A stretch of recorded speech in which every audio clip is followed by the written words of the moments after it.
ഇന്ന് നമുക്ക് പ്രോഗ്രാം ഉണ്ടായിരുന്നത് ഒരു ചെന്നൈ റോഡ്, അതായത് സേലത്തു നിന്ന് ഹാരൂർ വഴി ചെന്നൈക്ക് പോകുന്ന റൂട്ടിലുള്ള ഏലഗിരി ഹിൽസ് എന്ന് പറഞ്ഞ ഒരു ഹിൽ ഏരിയ ആണ് കേട്ടോ. അത് ഈ പറയുന്ന നമ്മുടെ ഊട്ടി കൊടൈക്കനാൽ പോലെ, പക്ഷേ അതിനേക്കാളും ഒരുപാട് ഹൈറ്റുള്ള ഒരു നിറയെ മലനിരകളാണ്. അപ്പോൾ അവിടെ തന്നെ നിറയെ ടൂറിസ്റ്റ് പ്ലേസുകളും ഒക്കെ ഉണ്ട്, ഒരുപാട് റിസോർട്ട്സും ഉണ്ട്. നമ്മൾ സ്ഥിരമായി ഇപ്പോൾ ഒരു 4 തവണയായി അവിടെ പ്രോഗ്രാം ചെയ്യുന്നത്. അപ്പോൾ അതിൻ്റെ മേലേക്ക് കയറുന്തോറും നമുക്ക് നല്ല ഭംഗിയായിട്ട് താഴെ കാണാൻ പറ്റും കേട്ടോ. നല്ല വ്യൂ ആണ്. അപ്പോൾ അതൊരു ടൂറിസ്റ്റ് പ്ലേസാണ്. കൂടുതൽ തമിഴ് ആൾക്കാരായിരിക്കും കൂടുതൽ അത് ചൂസ് ചെയ്യുന്നത്. എങ്കിലും മലയാളീസും കർണാടക അവരെല്ലാവരും തന്നെ വരാറുണ്ട് കേട്ടോ. അപ്പോൾ നമ്മൾ അവിടെ അവിടെ എത്തിക്കഴിഞ്ഞപ്പോൾ അവിടെ മേലെ ചെന്നാൽ തന്നെ നിറയെ ഫ്രൂട്ട്സ് കാണാൻ പറ്റും. ഈ സ്റ്റാർ ഫ്രൂട്ട്, അങ്ങനെ ഒരുപാട് ഫ്രൂട്ട്സ് നമുക്ക് കാണാൻ പറ്റും. അപ്പോൾ ഞാനവിടെ നിന്ന് കുറച്ച് സ്റ്റാർ ഫ്രൂട്ടും മാംഗോ, കുഞ്ഞു കുഞ്ഞു മാംഗോസാണ്, അതും പിന്നെ മാംഗോസ്റ്റീൻ, ഇതെല്ലാം കുറച്ച് വാങ്ങി കേട്ടോ. പിന്നെ ഇതായിരുന്നു കേട്ടോ നമ്മൾ പോകേണ്ട റിസോർട്ട്. അവിടെ 3 ഈവൻ്റ് ആയിരുന്നു കേട്ടോ അന്നത്തെ ദിവസം കണ്ടക്ട് ചെയ്യുന്നത്.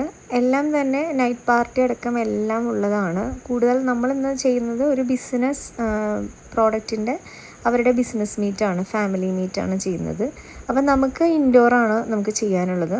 ഔട്ട്സൈഡും ഫുഡും കാര്യങ്ങളെല്ലാം ഒരുമിച്ച് തന്നെയാണെങ്കിലും നമുക്ക് ഇൻഡോർ ആണ് കേട്ടോ ചെയ്യേണ്ടത്. അപ്പം നമ്മളത് ഉള്ളിലേക്ക് ചെന്ന് ഇത് സ്റ്റേജ് നമ്മൾ കുറച്ച് നേരത്തെ തന്നെ എത്തിയിട്ടുണ്ടായിരുന്നു. അപ്പോൾ അവിടെ എല്ലാം വർക്ക് നടക്കുന്നു. പിന്നെ നമുക്ക് അവിടെ നിന്ന് റൂം കീ ഒക്കെ കിട്ടിയിട്ടുണ്ടായിരുന്നു. പിന്നെ ഞങ്ങൾ നേരെ അങ്ങോട്ട് ചെന്നു കേട്ടോ. അപ്പോൾ ഇതായിരുന്നു നമുക്കുള്ള റൂം. നല്ല റൂമായിരുന്നു. അത്യാവശ്യം നല്ല റൂംസ് അവിടെ ഉണ്ട്. അപ്പോൾ ആ റൂമിലാണ് കേട്ടോ നമ്മൾ മേക്കപ്പും കാര്യങ്ങളും എല്ലാം തന്നെ ചെയ്യുന്നത്. പിന്നെ അങ്ങനെ അവിടെ നിന്ന് നമ്മൾ മേക്കപ്പൊക്കെ സ്റ്റാർട്ട് ചെയ്തു. കോഫിയൊക്കെ കുടിച്ചതിന് ശേഷം മേക്കപ്പ് സ്റ്റാർട്ട് ചെയ്തു. ഏകദേശം ഒരു 7 മണിയൊക്കെയോടുകൂടി തന്നെ പ്രോഗ്രാംസ് എല്ലാം സ്റ്റാർട്ട് ചെയ്യാറായി കേട്ടോ. അപ്പോൾ ആങ്കറിങ് ചെയ്യുന്നത് നമ്മുടെ ഏറ്റവും അടുത്ത ഫ്രണ്ടാണ്, വിൻസിയാണ്. കുറച്ച് വർഷത്തെ പരിചയമാണ്. അപ്പോൾ നമ്മുടെ ഡാൻസൊക്കെ കയറി അങ്ങനെ സ്റ്റാർട്ട് ചെയ്തു കേട്ടോ. ഒരുപാട് പ്രോഗ്രാംസ് ഇടയിലുണ്ടായിരുന്നു. പിന്നെ നമ്മൾ പ്രോഗ്രാമൊക്കെ കഴിഞ്ഞതിന് ശേഷമാണ് കേട്ടോ വീഡിയോസൊക്കെ എടുത്തത്. ഇത് നമ്മുടെ ഏറ്റവും അടുത്ത സുഹൃത്തുക്കളാണ് കേട്ടോ.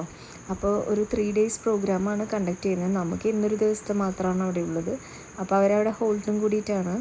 അപ്പോൾ അങ്ങനെ ഞങ്ങൾ കുറേ വീഡിയോസൊക്കെ എടുത്തു. പിന്നെ അവിടെ നിന്ന് ഇറങ്ങി കേട്ടോ പ്രോഗ്രാമൊക്കെ കഴിഞ്ഞ്. പിന്നെ ഇത് രാവിലെ ആയി ഇവിടെ എത്തിയപ്പോഴത്തേക്കും നല്ല മഴയും, കേരള കയറാൻ തുടങ്ങിയപ്പോൾ തന്നെ മഴയും തുടങ്ങി. അപ്പോൾ അത്രയേ ഉള്ളൂ.